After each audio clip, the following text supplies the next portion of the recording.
Thank you for tuning in to Careers You Didn't Know Exist But Now Want. My name is Ashley Bodie. I am the Exploratory Career Advisor in the Center for Career Development, and today we will be focusing primarily on the technology industry.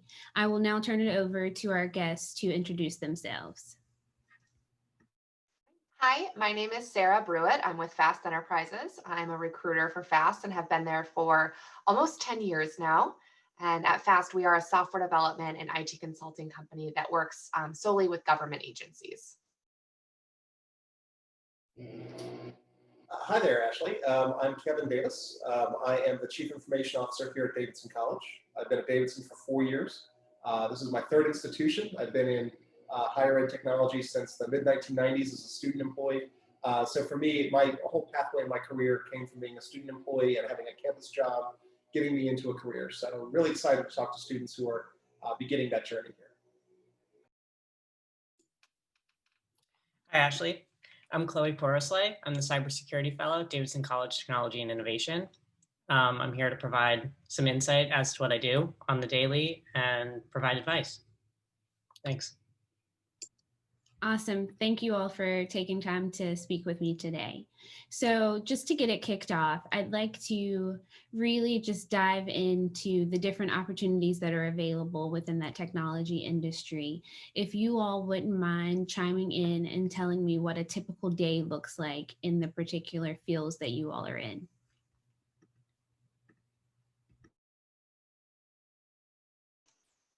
I can kick this one off. At Fast, since we are a consulting firm, a technology and consulting firm, a lot of what we're doing is problem solving. And how we do that is by working with our clients directly. So we're actually working in their offices with them. So our employees are relocating every couple of years to those different project locations.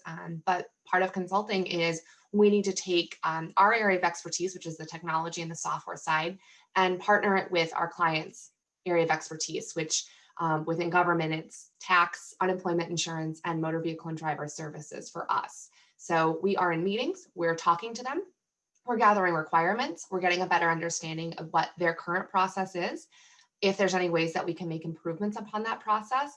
And then we're going in and making those configurations in our existing software products. So we are really doing the full cycle where we're talking to the clients, gathering requirements, and then going into the system and doing that development and that configuration of our code to make sure that the system is doing what it needs for the client. And then obviously going back and forth continuously to ensure that the software system is doing what it needs to do. So speaking to the work we have at Davidson, where we have a number of recent graduates in a variety of fellowship and full-time staff roles, really similar to something that Sarah picked up on there, which is it's a mix of talking to people, understanding their needs, being able to have that communication and connection, and be able to then to take that back as someone who has an aptitude in technology and translate what people need into making systems do what they expect. Sometimes there's a stereotype around IT careers that if you don't have a computer science degree or you don't have a hardcore technology background, that it's not a field for you. But I love the background actually Sarah has up there. It's part problem solver, it's part tech junkie, but she's got communicator at the top.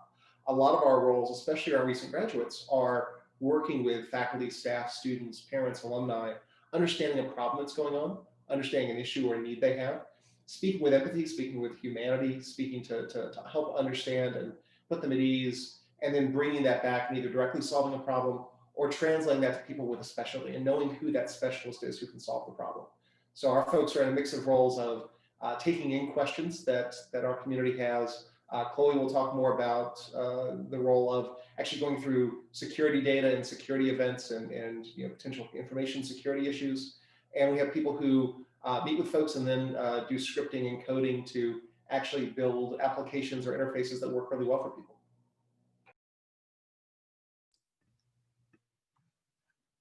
Yeah, thanks for bringing up that you don't need a computer science background to get involved with technology. That's especially true to my experience with technology and innovation at Davidson College.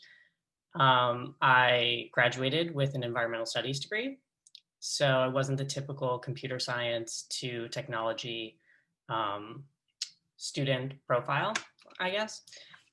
Within my role as a cybersecurity fellow, I work with the campus's operational security tasks, and I have a few long-term projects.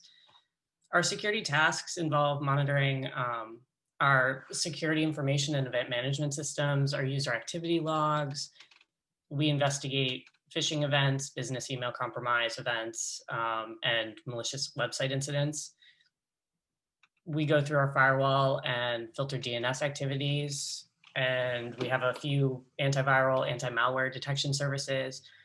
And we just work to make sure that our campus endpoints and the network remain secure. So, Chloe, based off of that statement, how did you gain an interest in IT work, not being a computer science major? What did your path look like at Davidson College? Yeah, so I've worked several jobs concurrently throughout my undergrad experience. So I definitely would say that I was a hard worker and I was looking for hands-on roles as a student. So I started working with our campus warehouse and our physical plant.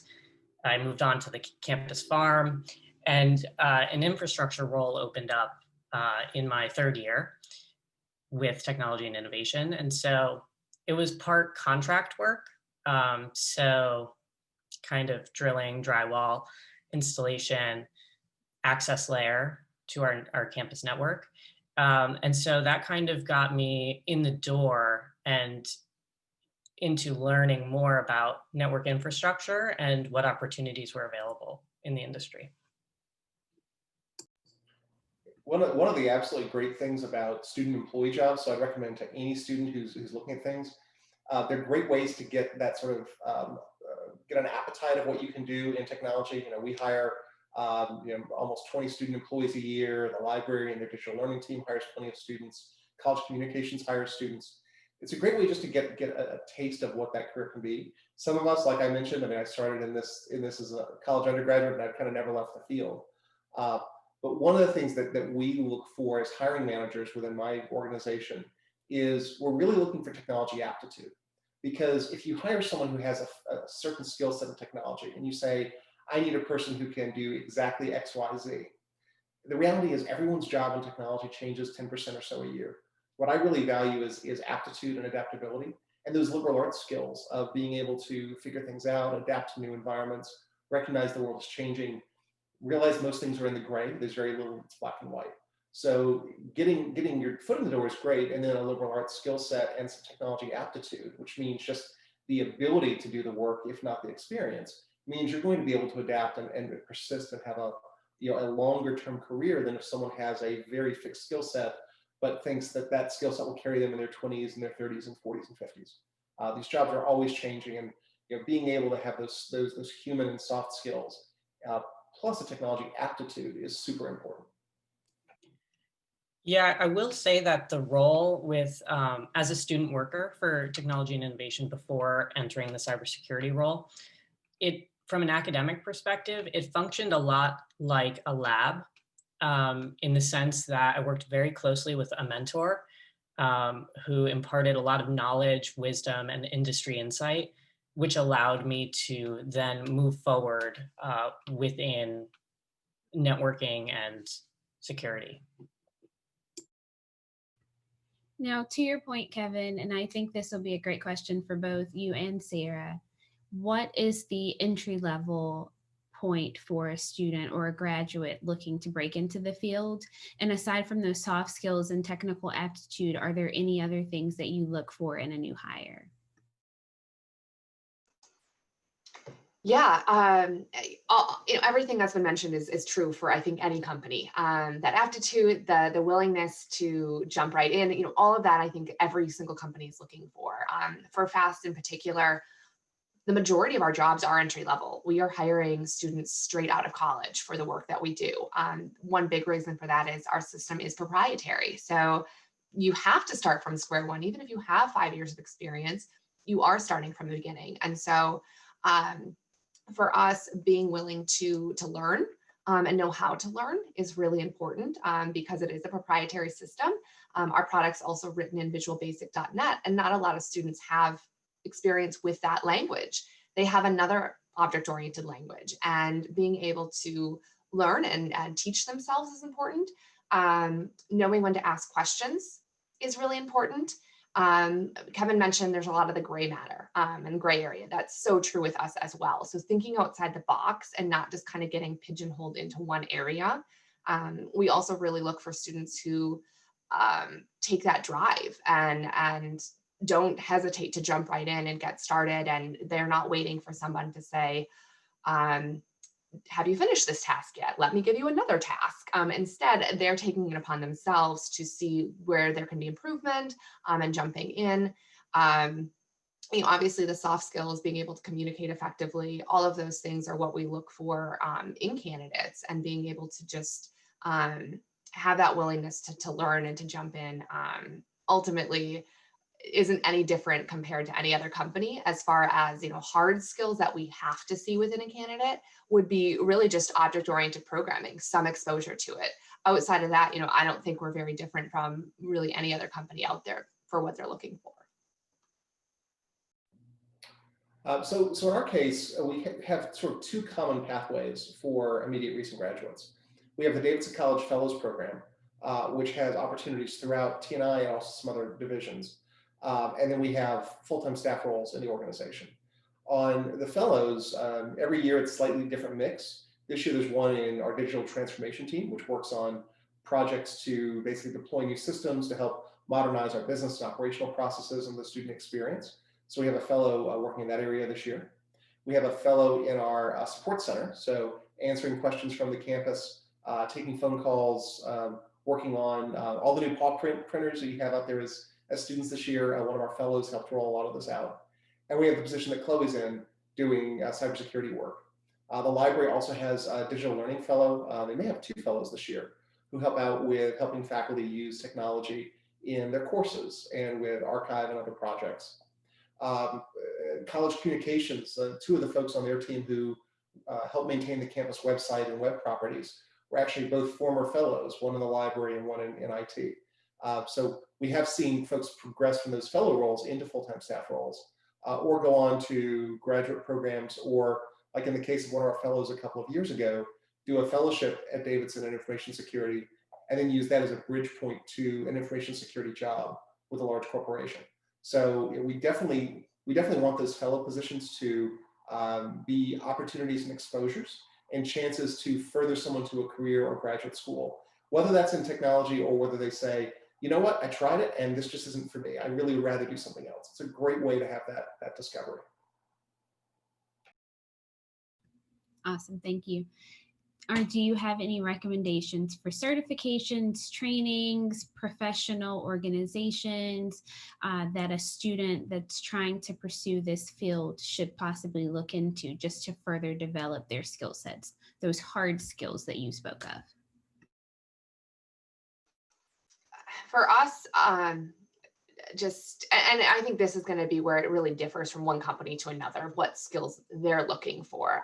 So I will go back to, again, learning or knowing how to learn is going to be so important, because you can transition and pick up skills if you know how to learn. But for us, just taking a few object-oriented programming classes and keeping up to date on that, working on projects on the side, will give people really those hard skills that are needed. Outside of that, more of the soft skills, getting involved, participating in different organizations, practicing communicating. If you are in a group project, being willing to be the one that says, I will be the one that presents the project, getting involved in student organizations, all of those things will help prepare you for a career within FAST, and I think many other companies. Yeah, I would definitely echo what Sarah said. There's a wide range of backgrounds, but showing that you are authentically involved and interested in things. They can be technology or other things, but that you have a drive and desire to learn, to grow, to question, to want to take things on. From a technology perspective, I've seen students with computer science backgrounds that are great students and great fits. I've also seen students who end up majoring or concentrating in another field, but you see that they have some kind of interest in technology, whether that is, they play around with equipment on their home network and tinker and build their own systems or servers in their spare time, or I know one student who gets really involved in looking at new malware and viruses and disassembling the code and uploading it to forums on the web. Those are great points of experience that organizations look at and say, hey, here's a really authentic interest. We can see why they'd be interested in this job. But I will tell you that often we are not we're definitely not prioritizing, let's take the student with the strongest technical skill set. It's got to be the technical skill set in the context of all of the other skills of being able to learn, adapt, have drive, communicate. Those will outweigh the tech skills. But if you looking, certainly when we hire fellows, we have a lot of Davidson candidates with those strong skills. Sometimes that tech skill can be a differentiator, but it alone is not the differentiator, and it alone in isolation isn't enough. And I'll add to that. I think what we've said over and over is talking about skills, and that we're really looking for that person, that those skills, that attitude. And with that being said, we really don't care what major people come from. It doesn't matter at all. We do look for those skill sets. Yes, we have a lot of computer science students that work at FAST because that's their realm, but we also have a big portion of the role being communication and not just programming. So it's not always a great fit for people who are computer science and want to do more of a heavy technical or programming job. So this is a really great fit for somebody who is a computer science student and realize, wow, I don't want to just code all day long. I feel like being computer science, I do have to code all day long. This is another avenue, another opportunity. It's also a great fit for somebody who was econ or history or psychology or any other major that has had that aptitude of technical ability, and they've taken a couple programming classes or done a couple of projects on their own, and they want to get that exposure. They want to solve problems. They want to help make government agencies more efficient. So there's a lot of different opportunities for different majors. You really don't have to just get stuck in your lane of your major. Thank you all for that. Chloe, this one's specifically for you. Is there anything during your time at Davidson, a course that you feel really helped spark your interest or has helped you as you transitioned into your fellowship role outside of, the work that you've done as a student employee? Yeah, absolutely. So my minor is in digital studies, and I completed the digital studies minor entirely by taking a single professor's courses, and that was Dr. Owen Mundy. And so he's a technologist with a web development background and focus. And so I think in my critical web design courses that were heavily JavaScript based, I definitely got the technical scripting background and interest in online services, web applications, and I got into some back-end development, and that's kind of what laid the ground in front of me to move into technology with technology and innovation. I'll add one piece on top of that, which I love the program we have in digital studies, which I'm sure students here know this, but it's got a really great reputation nationally and among peers at other schools. The idea of not just learning technology, but then learning a layer that's driven by humanities and social sciences thinking and ethics on top of it. I know in conversations with Chloe thinks about privacy and security at a level of nuance that a person with just a pure tech skill background wouldn't necessarily have. So I love that Davidson's got a way of weaving digital into our curriculum in ways that tie it to other things that are just as important as the pure subject matter. Thanks for adding that, Kevin. So just out of curiosity, and again, this may be more so Chloe based, but feel free, Sarah and Kevin, to also chime in. What do you enjoy most about your day-to-day work? If a student was trying to or thinking about considering this field, what is something that you could share with them that you enjoy that they may find aligns with their interest?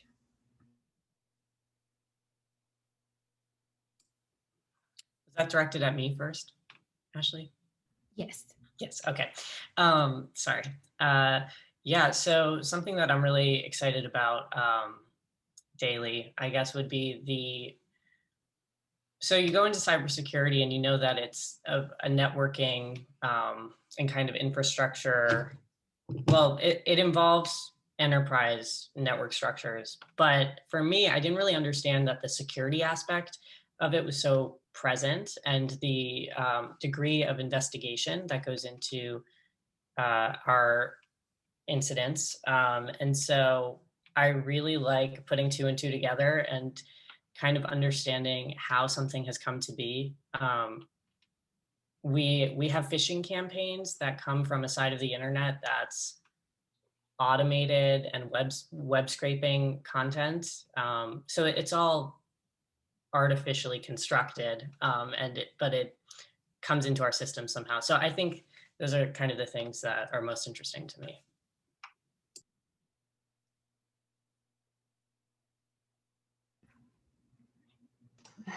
I can go ahead. I'm not in a technical role, and so it's a little different for me. But one thing I want to point out about FAST and the work that we do is, since we're government consultants, a lot of times you think of government and especially like taxes and unemployment insurance, and people are like, oh, okay, like not really my interest. And for me, really realizing like, wow, this is actually very fascinating things. It is something that affects almost every single person. It does affect every single person in the United States, and having an impact on that is just really cool. I've had an opportunity to participate in some of the rollout supports for our DMV, our driver and vehicle services software system. So actually being at the DMV and helping and training and answering any questions from those end users as customers are coming up. And it's just such a cool thing to see that we're making an impact and we're helping to make government more efficient. And so I think, advice on that end of just being open and not just kind of shutting off a certain area or a career path just because it sounds not as interesting, but really taking an opportunity to ask questions and dive into it. But that's one of the things that I think is the coolest about my role at FAST and FAST in general. I think Sarah raises a really good point about thinking broadly about ways you can get experience in these industries. And I know from my own days as an undergraduate going through recruiting, there's that buzz of, who are the 10 companies you want to work for? There's, millions of companies out there and organizations. A lot of folks don't think about, government or higher education or the nonprofit sector. There are lots of employers beyond certainly, Silicon Valley and startups, and there are great jobs in those too. But there can be different reasons you want to work in different areas. For me, I was a political science major as an undergraduate. I really loved helping people, which was the work I loved as an undergraduate, doing computer support and solving problems. It was the tinkerer side of me, but also helping to solve problems for people. I took that skill set out to a firm that worked a lot with telecommunications companies and banks. And I liked the intellectual side of the work, but I missed the real helping people. In a way of making a DMV line shorter, actually affects people's day to day. Making better collection software for banks, maybe not so much. So for me, I brought it back into higher ed as an industry. And a consistent through line for me in my career has been both being able to help people directly or feel like we're making campus technology better or more secure or work better for people, or especially as I progressed in my career, being able to mentor and help create opportunities for and help develop people, because we have a really great team in our organization, a lot of whom, probably a third or so of our organization, came up as undergraduates through technology jobs or liberal arts graduates who got into technology. And when I see us able to create opportunities and watch the growth paths of individuals who step in for an entry-level role and move up to more responsibility, it's great to see that cycle continue, because we all have, I think, a duty to grow and develop the next generation of technology leaders, of technology specialists and subject matter experts, and being able to do it in a place like Davidson or any institution that values more than values a mission beyond strictly the bottom line, I think can be a really powerful thing. So I think it's great that both you, Sarah, and Kevin mentioned helping people and thinking outside of the box.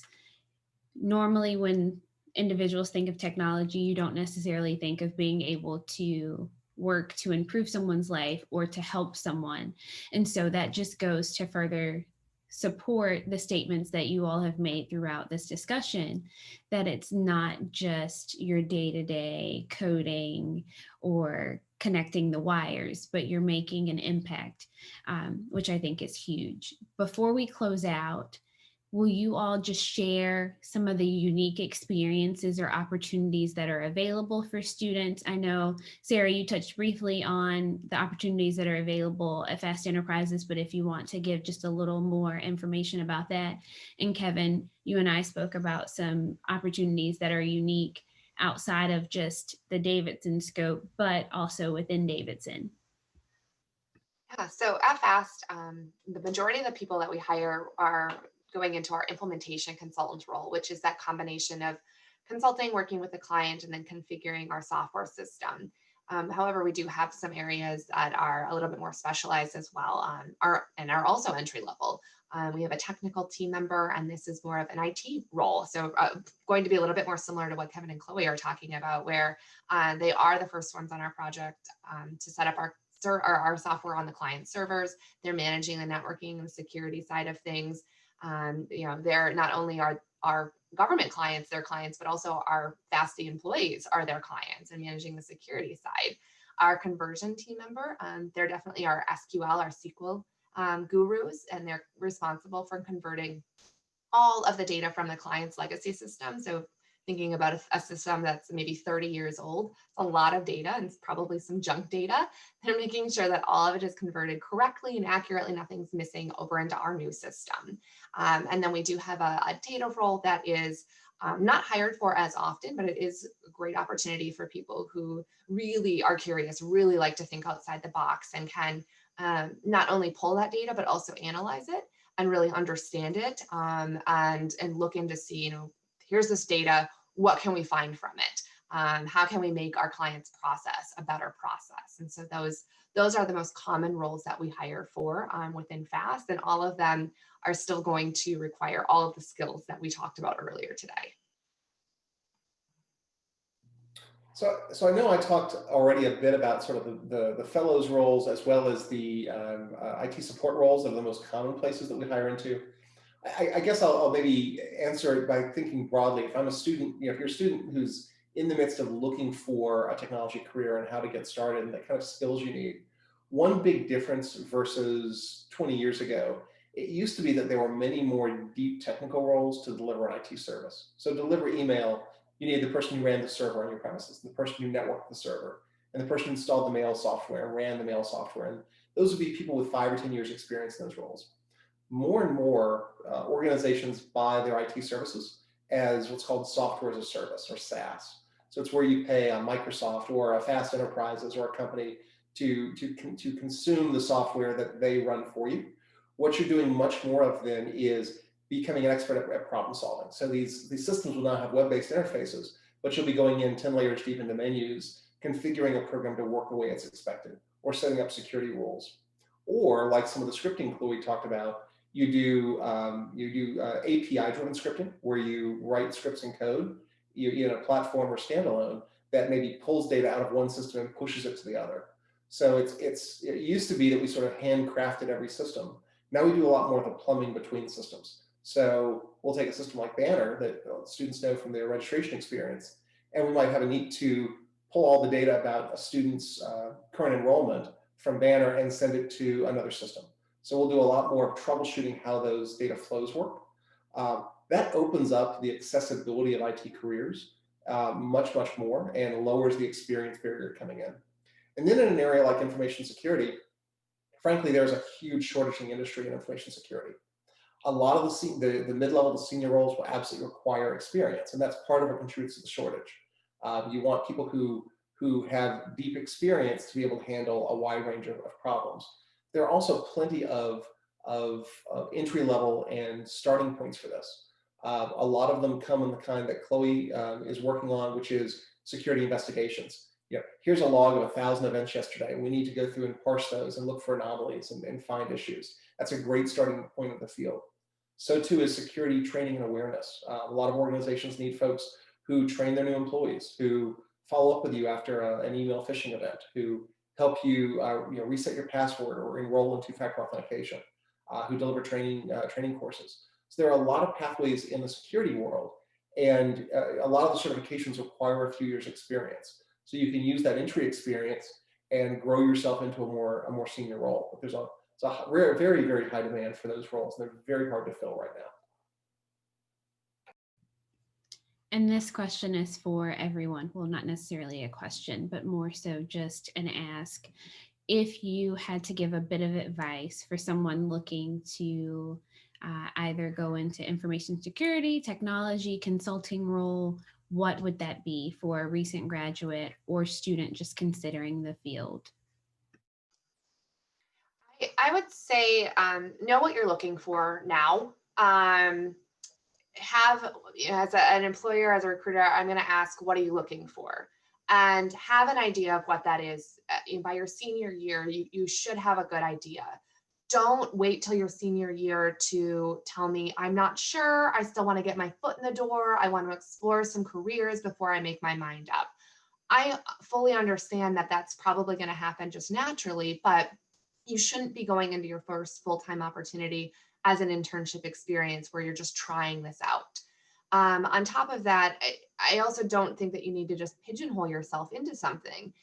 Understand what your interests are, what you like. We talked earlier about, Kevin wanting to make a difference, wanting to make an impact. What's important to you? Do you want to solve problems? Do you want to communicate? Think about overall arching, what is important to you in a job? Are you set on working with one certain technology? Find out what is important to you.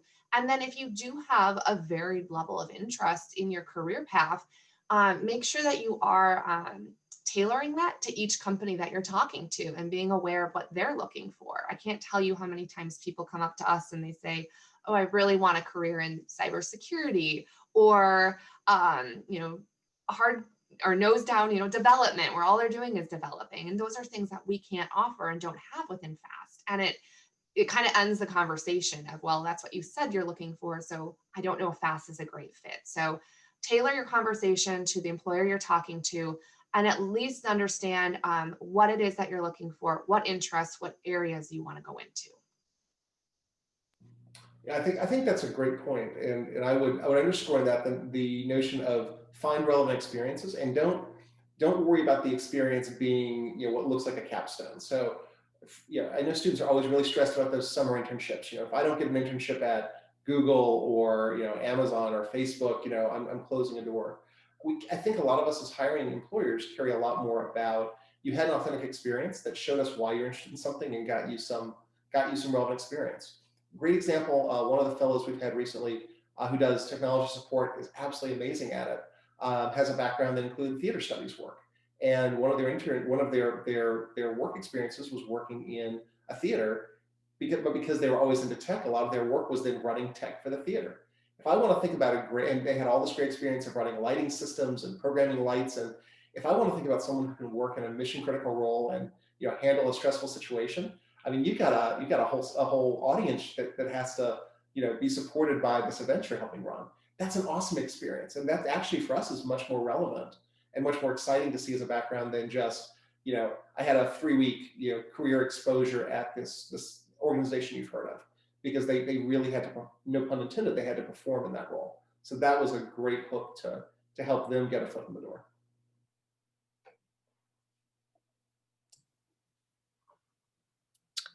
Hi.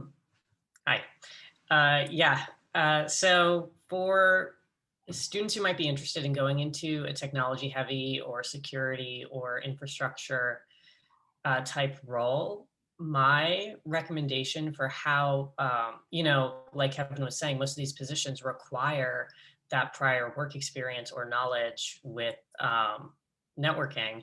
And so my recommendation would be to, in addition to the computer science background and education or the corporate work experience internship that a student might have, would be to really study what enterprise networks look like, how they function, and kind of look into the security intervention points, firewalls, DNS sinkholes, how all these things fit together comprehensively before kind of making that statement of, oh, I want to go into cybersecurity, without understanding how a network functions. Thank you, Sarah, Kevin, and Chloe. This has been fantastic. I hope that through watching this video, you have a better understanding of the technology field. Feel free to reach out to myself or the other advisors in the CCD, and we'll be more than happy to help you go through this exploration process. Thanks for tuning in. We'll see you at the next one.